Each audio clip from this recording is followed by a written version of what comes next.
just so you understand that it is real. There are people out there who understand exactly what I'm talking about. Oh yeah. Now, hey, where you're at, voodoo is really, really mainstream, isn't it? Well, hoodoo and voodoo are. So voodoo is pretty much the religion, and hoodoo is the magic underneath the religion. More so hoodoo than voodoo is what people are using down here. And it's very common and widespread, use of it. Earlier, I was alluding to it when I said it's like, people playing like this is Harry Potter world, running around with wands and zapping people with spells to get what they want. I mean, literally, that's what's going on down here. And it's not necessarily people just all out doing evil, but it's people trying to find ways to supernaturally correct things that have gone wrong in their lives. Hoodoo, voodoo, and hoodoo in particular came from the African American experience here in America, and just finding ways to try and get a leg up based on some of the things that we've experienced in this country. And the more I study it, the more I understand it, but also the more it scares me, because you realize that there are people who are practitioners who actually really can do something to you. You know what I'm saying? Like, there's hoodoo spells to make you sick. There's hoodoo spells to bless you with money. There's stuff to do everything. So, and that's the city that we're in. And it's prevalent in the South, not just New Orleans. It's all through Texas, Mississippi, Louisiana, Alabama, Florida. It's prevalent in the South, very much so. Well, if you have a spell cast against you for some reason, you cross somebody, and they want to get back at you, and either have you die or suffer, big losses or emotional stress like that. Isn't it really hard to get the spell removed? I guess that would depend on how powerful the person is and how good that practitioner is that's doing it. I don't have a definite answer for that. What I do know is that there's people that you can go talk to get help and assistance with it. But I'm pretty sure for someone who's unaware that that could be the problem, then yeah, I'm pretty sure it'd be rough to get over that. You know what I'm saying? Because there's ways to confuse people. Ways to confuse people and throw them off balance, and then, pretty much destroy their world. But if you're not aware of those powers and what people can do, and you're oblivious to it, and, let's say you just the person let's say you're a soccer mom, let's say your kid's back and forth to school every day and a soccer practice, and you cross the wrong person, but you go to church every Sunday, you're a believing person, and then all of a sudden you have this spell of bad luck, because that person is using powers against you, and your faith is not where it needs, and God is not where it needs to be. And you don't know that you need to get yourself right with God so you can make sure you have all the spiritual protections, then yeah, it can be tough to get rid of. Well, it'd be very, very, very tough to get rid of. Well, I'd be really scared to go home, and, open up my, pull the blankets up and find, like chicken feed or something, in the bed. Or some weird things. The reason why I say that, I had a friend years and years ago that his wife actually went to somebody, I guess, that practiced it. And boy, I mean, I think the guy, everything had happened bad to him. He was so scared, he brought it on himself. I mean, he was just so obsessed that all this, bad stuff was going to happen. I think he just let it happen. Yeah, I mean, that could be part of what happened to him. But then also, I mean, if you go back and you look at the Bible in itself, and you look at the work of King Solomon and what he did, those works are still there for people who want to use them. So when you start talking about hoodoo and voodoo, you're talking about people who are pulling things from everywhere. They're pulling it from the Torah. They're pulling from the book of King Solomon, the seals of Moses. They're pulling all kinds of things together in this kind of gumbo of spiritual magic. So, I mean, could he have manifested it on himself? Absolutely.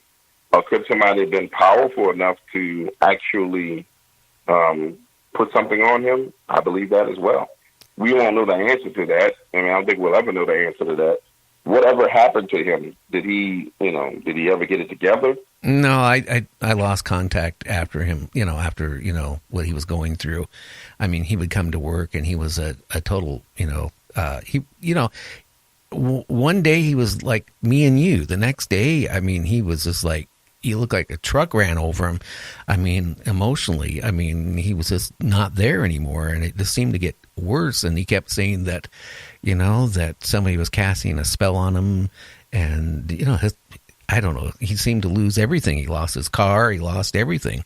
I mean, but again, I don't know. Maybe it affected him so much emotionally that, his wife or soon-to-be ex-wife at the time did that. Maybe, he was one of these type of people that kind of, believed in that type of stuff, and then that this manifests on, on him. But then, I go back that time when we were in junior high school, when me and Terry went to the magic store after seeing a movie, a B movie on TV, about voodoo, and we went out and, to the magic store and we bought a doll, and the guy told us what to say and what to do, and we went and did it, in my bedroom and stuck pins in it and, chanted some stuff and, wished this person, real bad, ill. And then you go to school Monday and find out he was in the hospital and almost died from appendicitis. I mean, it really shook me up, as a young kid. Yeah. I just think, to answer your question, I lean on the side that it's real and that he didn't just manifest it. Is it possible that he did? Yes, but I'm leaning towards the side that it's real and that she did something, and he just didn't know where to go get he didn't know how to find the right spiritual doctor to help him or someone to give him the right things to do to get that off of him, Well, where we lived, too, was around the Seattle-Tacoma area, and, actually that was in Seattle. I mean, you're not going to go look, in the phone book and, voodoo, a spell remover. I mean, if somebody, I don't know. It was a scary thing, both from what happened to my friend and what happened to me and my other friend that, stuck needles into it. It does make me wonder, that there's a lot of powers out there, good and evil. And I don't know. Is voodoo all evil, or does it have some good to it? Or hoodoo, or whatever, the second thing? But I think it just depends on what the person wants to use it for. That's like saying, is prayer good or prayer bad? I mean, if you're sitting there and you're praying that someone dies, then I mean, you're definitely using it the wrong way. But I think it's just the intent of the person more than just the use of the magic. I think it's the intent. And you think about it, it's no different than any other natural law of what's going on. I mean, it's all about intent. If someone intends to do you harm, then most likely they'll do you harm. They can have a 45 handgun, right? And that handgun can sit on the sofa for months, and it's not like it's going to get up and just shoot you. Well, the minute somebody gets that intent inside their heart, and they will themselves to pick up that gun and shoot you, they're going to pick up that gun and shoot you. And that's how I view it, that it's there. It's neither good nor bad, but if someone can will it to be one way or the other, they can use it. It's a tool that people are using. And that's what I've seen transpire here locally. The more and more I look at it, it really is a tool that people are using. But are they using and you'll be surprised. I'm sorry. Are they using it for wealth or find a hot-looking girlfriend? Or are they using it to, cast bad spells to somebody they don't like? I mean, what is the main purpose of it? I mean, and again... What I've seen is people... Go ahead. I mean, if somebody's greedy, right, and wants more money and tries to use it, to get more money, I mean, could that come back and then bite them in the ass later on? Oh, I'm pretty sure it could. I've seen people using it for all that. The more and more I kind of look at it and see what's going on, I'm seeing people use it for everything that you can imagine. I just believe there's no shortcuts in life, me personally. I think that there's a process for everything. Could you get some spiritual assistance in your business? Absolutely. I know people who use it, and it's been working for them. Can you get spiritual assistance in your relationships? Absolutely. But my thing is, there's no shortcut to success. There's no shortcut to having a happy family life. You got to put in the work. Um, and then there's no shortcut to even if you want revenge. There's no shortcut to getting revenge on a person. That's something that you have to do yourself as well. So um, I primarily I go to those stores because I'm interested in protecting myself, and they actually sell the things that I need for protection. But in spending time there, yeah, I've seen people use it for their health, the health of their family members. Somebody's fighting cancer, and they want St. Lazarus, to intercede in that cancer. I've seen people who need rapid assistance with money, and they may pray to St. Jude because St. Jude helped the poor, to help them get money at a fast pace, or to help them get a miracle. So I'm seeing people use it multiple ways, and I think one of the biggest misconceptions is that when you look at it, that it's primarily people using all just all evil. But what I've seen is that it's a hybrid form and a hybrid use. So you'll see where, for example, someone may want to be more confident. And one of the ones that I saw that I thought was interesting was John the Conqueror. Well, that spell is activated by using the Psalms of the Bible.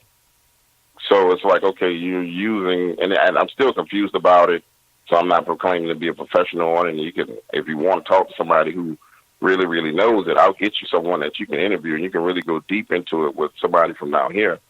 But what I'm seeing is people using the Bible along with this, which, I mean, I haven't figured out how that all works together in conjunction yet. But they're using the power of the Psalms in the Bible, which everybody knows that Psalms of David are extremely powerful. I've known that since I was a kid because my dad used to pray the Psalms when I was a kid. Uh-huh. But they're using all kinds of stuff, not just necessarily just the root work and, different roots and herbs. I mean, they're actually using the Bible, the Scripture. Interesting. Now, do you have any really scary stories we can talk about, like for the next half an hour, to kind of like make people not be able to sleep good tonight? Yeah, I got plenty of those. Let's stick in the vein of being down here in New Orleans. And that's kind of in the mood to talk about my city tonight, which I don't do my city justice like I should. Okay. Let's go back 2 years ago to one of the more interesting stories that's clearly demonic that happened actually about 12 blocks from where I live now. Social worker who's a friend of mine, and this is when I first started doing the Dark Waters channel. I sent a huge, massive email out to people inquiring about their paranormal stories. So guy, hits me back and he's like, man, I got to tell you about the story with this little girl that I was sent in the council and how she was possessed. I'm like, okay, well, let me hear the story. And I'll tell you 2 possession stories. One of them, we'll deal with the second one when we get there. Anyway, so he's a social worker. He has to go out to visit the family. And the first time he goes to these people's house, he pulls up outside of the house, and it's summertime. And summertime in New Orleans is green. When I mean green, like the grass is green, the trees are green. It's hot. It's sweaty. Everything's growing, like vines growing on trees. It's bright, beautiful colors down here. Flowers blooming, the whole nine, right? Pulls up in front of this house. The grass is dead. The tree is dead. The flowers are dead. And right at the property line, everything else on the neighbor's side is alive. So imagine you standing in front of a house, and if you're looking at the yard to the left, it's green, green, green, green, then it turns brown. Then your eyes trace all the way across the yard, see a dead tree, and it traces across to the other side of the property, and it's brown grass, and then as soon as it's a neighbor's property, it turns green. So when he first pulled up, he said to himself, something's weird here. Why is everything dead in this house? Well, he goes into the house and he needs to go see the mother. Goes into the house, and when he walks in,